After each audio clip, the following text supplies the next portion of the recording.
I'll now go to the last presenter. The last presentation is by Tara Dermott. She's the head of sub-office, the International Organization of Migration. The International Organization for Migration, IOM, Hong Kong and China. Tara is the head of IOM, as I said, Hong Kong and China, where she leads a team committed to supporting diverse migrant populations and communities where they live. The current priorities include promoting ethical recruitment of migrant workers, strengthening access to justice for trafficked persons, facilitating the safe movement of vulnerable migrants, and continuing engagement with public and private sectors to realize the many positive benefits of labor migration for communities of origin and destination, as well as migrants themselves. I now call upon Tara to give us a presentation. Tara? Thank you, Dato. I just want to make sure you can hear me before I continue. Yes, I can. Great. So Proceed. Thank you. Good evening and good day, everyone. Thank you for inviting me to participate in this very important call for business to act responsibly in ensuring justice for migrant workers on behalf of the International Organization for Migration. It is a real honor to be among such impressive and inspiring panelists. There has been a wealth of experience and knowledge shared already, so I will do my best to add from IOM's experience from our engagement with the private sector. So as I hope most of you know, IOM is committed to the principle that humane and orderly migration really does benefit migrants and society. As the UN's migration agency, we act with our partners to assist in meeting the growing operational challenges of migration management, to advance understanding of migration issues, to encourage social and economic development through migration, and to uphold the human dignity and well-being of migrants. To this end, IOM recognizes the business community as key stakeholders for the realization of these many benefits of migration. There are clearly links to be made between transitional justice and corporate accountability for human rights abuses. Unfortunately, as has been flagged in the latest and urgent civil society call for action and by speakers today, many businesses are failing in this accountability. Now, the important thing to remember, and which others have said, is that this failure is not new. Even pre-pandemic, migrants who represent less than 5% of the global workforce make up to 25% of modern-day slaves. Now, I'm pleased that Neil mentioned the importance of recognizing pervasive negative attitudes towards migrant workers as contributing to environments that are conducive to exploitation and even criminality. Now, another significant factor that has driven the exceptional vulnerability of migrant workers has been and continues to be debt. Pre-COVID, debt was primarily due to recruitment. Now, the cancellation or withholding of wages, wage theft, is clearly exacerbating this issue further. So adding to the wealth of findings that Isabel and Golda shared at the top of this webinar, a recent study conducted by IOM Bangladesh found that 55% of international returnees were in debt. This is more than 1 out of every 2 returning migrants. And of the population surveyed, 75% confirmed their desire to migrate again for work, despite the hardships that they had faced.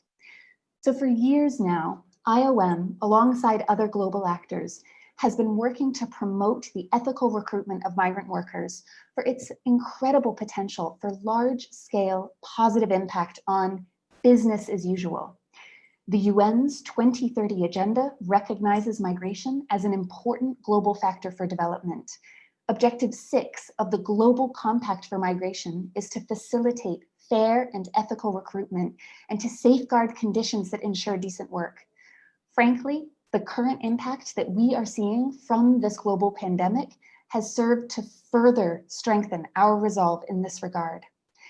At the global level, IOM has led a highly consultative process with state and business actors to agree upon an international definition of ethical recruitment, the IRIS standard. Now, the IRIS standard and the adoption of ILO's definition of recruitment fees and related costs has brought much needed clarity for all stakeholders. This clarity means that large multinational enterprises with significant influence over global supply chains are in a unique position to encourage their suppliers and recruitment business partners to exceed national standards, especially where they are weak. Now, happily, we have seen an uptake in corporate commitment to ethical and responsible recruitment. However, IOM has learned from firsthand experience that businesses, like UN agencies, can be burdened by bureaucracy, with decision makers at varying levels of the organization and requiring buy-in from diverse departments. So there has been a strong need for internal education and sensitization as to what the risks are for migrant workers and what commitments and changes need to be made. Now, IOM has been highly responsive, conducting trainings with buyers, their suppliers, and recruitment business partners. And recently, these trainings have been updated, not only in their modality to virtual, but to also include IOM guidance for employers and recruiters specific to the COVID-19 context. Now, like others here today, IOM has also found industry coalitions to be an effective way for business to educate business. And IOM is happy to have productive partnerships with the likes of the Leadership Group for Responsible Recruitment and Responsible Business Alliance. Now, in terms of transitional justice mechanisms, such industry coalitions, business mechanisms, and multinational companies committed to international human rights standards can leverage their roles to engage with origin and destination country governments in a coordinated manner to support positive regulatory change and institutional reforms.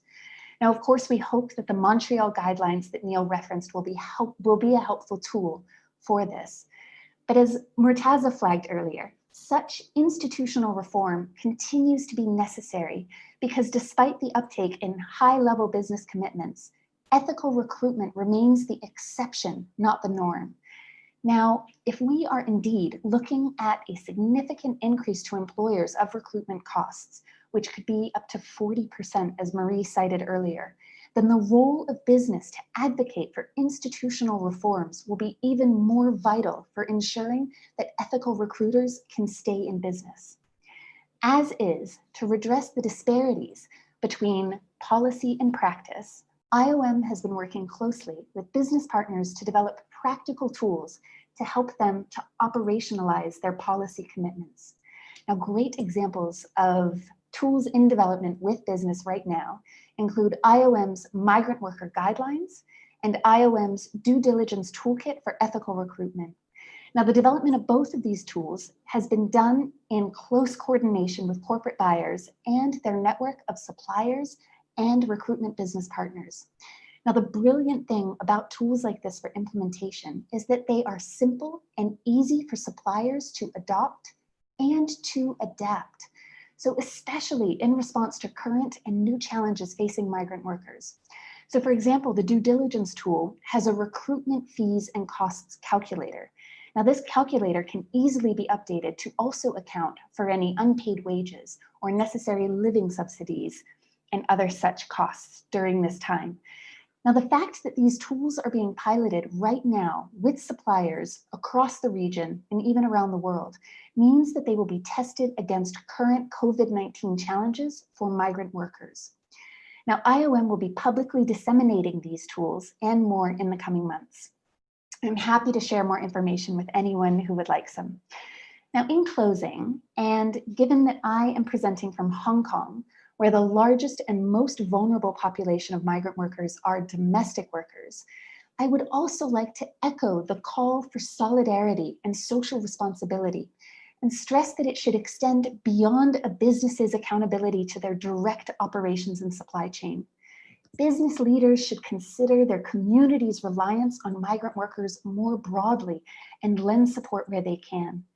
For businesses operating in urban centers, They can consider educating their staff about their responsibility to the domestic workers taking care of their children or their aging parents right now.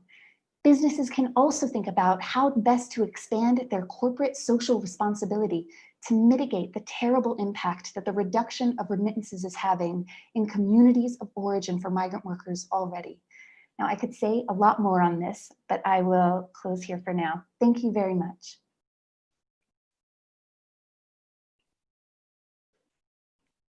Thank you very much, Tara, for highlighting the issues faced by migrant workers as a consequence of the debts that they incur, especially so as a result of this pandemic.